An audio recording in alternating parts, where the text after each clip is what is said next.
नमस्कार दोस्तों, जय हिंद। हमारे YouTube चैनल महाकौशल क्लासेस में आप लोगों का स्वागत है। साथियों, आज हम बात करने वाले हैं प्राथमिक शिक्षक भर्ती वर्ग 3 को लेकर के माननीय न्यायालय में आईए लगा कर के क्लियरिफिकेशन या मॉडिफिकेशन के लिए दोस्तों आईए लगा कर के जो है चाहा गया था। लेकिन दोस्तों उस पर जो है माननीय जज महोदय ने एक फाइनल ऑर्डर दोस्तों उसमें संशोधन किया है। 14/5/2026 की जो पारित आदेश हैं उसमें क्या संशोधन किया है इसको मैं आप लोगों को अब डिस्कस करने वाला हूँ। साथियों, अगर आप हमसे नहीं जुड़े हैं तो डिस्क्रिप्शन में सोशल मीडिया के लिंक दिए गए, वहाँ से जुड़ जाना। और कोई कमेंट हो तो इस कमेंट में मतलब कमेंट सेक्शन पे मुझे ज़रूर बता देना कि सर क्या प्रॉब्लम है, डीबी रिलेटेड या फिर इस केस से रिलेटेड या जो कुछ भी हो, एनी हाउ जो भी हो आप कमेंट जरूर कीजिएगा, मैं वहाँ पर आपको जवाब दूंगा। और व्हाट्सएप ग्रुप पर जरूर जुड़ जाना, डिस्क्रिप्शन में मैंने लिंक दे रखी है। दोस्तों इसमें याचिकाकर्ता के द्वारा आईए लगाई गई थी 9629 और इस पर जो है 6 मई 2026 के पिछले आदेश में संशोधन या स्पष्टीकरण मांगा गया था। दोस्तों उसमें ये स्पष्टीकरण किया गया था कि उसमें जज महोदय ने थोड़ा सा टाइपिंग मिस्टेक अपलोड किए हैं, उनकी जांच करने के लिए बोला था। पर उसमें अभी संशोधन हुआ है कि जो मतलब माननीय न्यायालय ने ये स्वीकार किया कि बोर्ड द्वारा डिजिटल लिंक उपलब्ध न कराए जाने के कारण उम्मीदवार स्पेशल डीलेट जो है डिप्लोमा और बोनस संबंधी प्रमाण पत्र अपलोड नहीं कर पाए थे। अब लेकिन अदालत ने कहा कि मध्य प्रदेश कर्मचारी चयन मंडल को 15 दिनों के लिए विंडो खोलने का निर्देश दिया है और इस अवधि के दौरान अपना आरसीई मान्यता प्राप्त स्पेशल डीलेट डिप्लोमा अपलोड कर सकेंगे। इसके बाद ही मंडल आगे की कार्यवाही करेगा या प्रक्रिया को संपन्न करेगा। तो आदेश में सुधार किया गया है ना। तो ये टाइपिंग एरर था जिससे पिछले आदेश में पैराग्राफ 11 में एक अधूरा वाक्य इफ अलाइम टू गिव टाइप हो गया था। तो न्यायालय ने इस अधूरे वाक्य को हटाने का निर्देश दिया और स्पष्ट किया है कि इस मूल आदेश का हिस्सा ना माना जाए। और निष्कर्ष में यहाँ पर बताया गया है कि 6/5 के मूल आदेश के साथ पढ़ा जाए, आवेदन इसी के साथ इसे निपटाया जाता है। जो आई लगाई थी, अब पुराना आदेश तो आपको पता ही है, इसके पहले मैंने डाल रखा है, ठीक है, पूरे मीडिया में किस प्रकार से।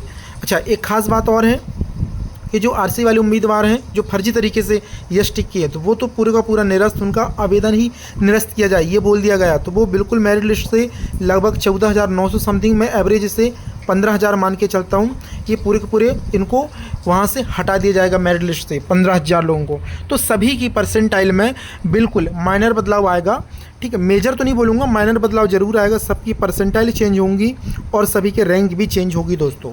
इसलिए क्योंकि आपके ऊपर मान लेते हैं 200-300 मेरिट अभ्यर्थी हैं जिनके पास आरसी नहीं है, वो हटेंगे तो कहीं ना कहीं इनके कारण ये आपके ऊपर थे तो आपकी रैंक कम गई थी, समझ पा रहे हैं। अगर ये हटेंगे, मान लेते हैं आपकी रैंक 126 थी, आपके ऊपर अगर 200 लोग हटते हैं तो यही रैंक आपकी दोस्तों घट जाएगी, क्योंकि 200 तो टोटल है, ठीक है, 200 कैंडिडेट हर कैटेगरी में रैंक जो है सब, क्योंकि एसटी की अलग रैंक है, एसटी की अलग है, ईडब्ल्यू सबकी रैंक अलग है और कंसोलिडेटेड रैंक तो एक है, वो एक ही करत सबकी है ना। उस कंसोलिडेटेड रैंक में सबका नाम है लेकिन कैटेगरी वाइज सबकी अलग अलग रैंक है। तो इस तरीके से और पोस्ट कोड के हिसाब से भी रैंक है, तो ये चीज़ें थोड़ी सी बदल सकती हैं, तो देखना होगा क्या होगा। अब लेकिन क्या करना है, वर्ग 3 के अभ्यर्थियों से आवेदन निवेदन आग्रह नहीं करूंगा दोस्तों, क्योंकि अब आप लोगों को पता है कि आपके भविष्य के साथ क्या हो चुका है।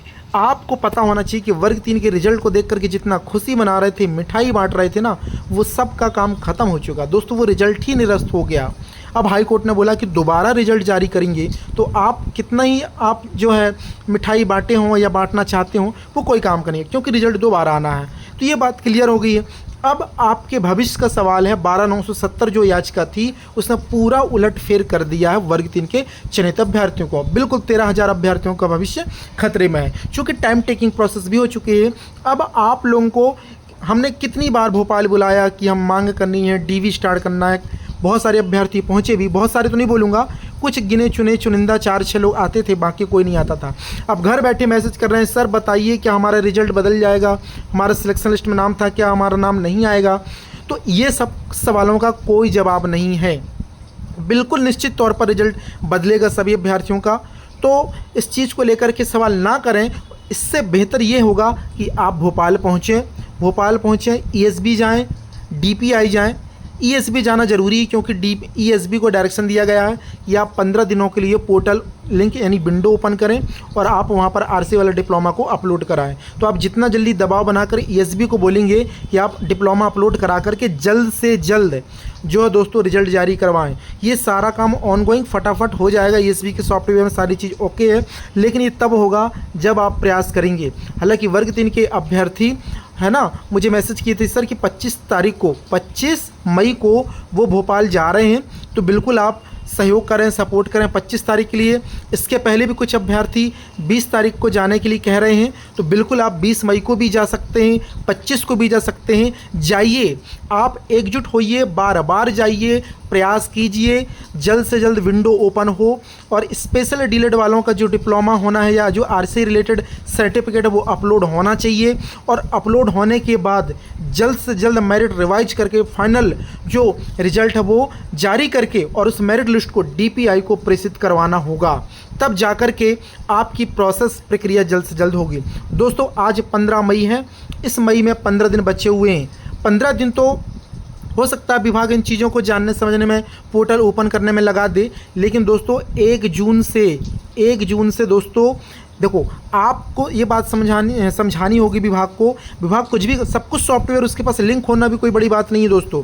अगर 20 तारीख के आसपास दोस्तों 20 या 25 तारीख से आसपास 10 या 15 जून तक भी अगर लिंक खोलता है तो निश्चित तौर पर 15 दिन का समय दे करके लिंक ओपन करके 3 दिन में रिजल्ट रिवाइज करके चौथे दिन आपकी मेरिट लिस्ट डीपीआई पहुँचाया जा सकता है। ऑनगोइंग काम होगा। तो दोस्तों 20 जून तक आपका रिजल्ट डीपीआई पहुँच जाना चाहिए। दोस्तों अगर आपका रिजल्ट 20 जून तक डीपीआई पहुँच जाता तो निश्चित तौर पर आप लोग 15 अगस्त को अपने ज्वाइनिंग वाले स्कूल पर झंडा फहरा रहे होंगे। लेकिन ये तब हो पाएगा ना जब आप पूरी ताकत से एकजुट होकर के मध्य प्रदेश के समस्त अभ्यर्थी अगर भोपाल आएंगे, दबाव बनाएंगे व्यापम पर, तब ऐसा हो पाएगा। दोस्तों आप लोग नहीं देख पाए होंगे बिहार में किस प्रकार वहाँ पढ़ने वाले बच्चे रेलवे स्टेशन जाकर के ट्रेन रोक देते हैं। इस प्रकार से यूपी बिहार के बच्चे मैंने देखा है अपने भविष्य को बचाने के लिए काम करते हैं। लेकिन एमपी के लोग इतने सोए हुए, अभी भी रिजल्ट रिवाइज हो गया, फिर भी पता है भोपाल जाने के लिए 13,000 में ना 1300 सामने नहीं आएंगी। मैं लिख कर दे रहा हूँ, गारंटी के साथ बोल रहा हूँ, 1300 लोग भोपाल की सरजमी पर नहीं पहुँचने वाले। चाहे कितनी बार भी बुला लें, कितना भी फ़ोन लगा लें, कुछ भी कर लें,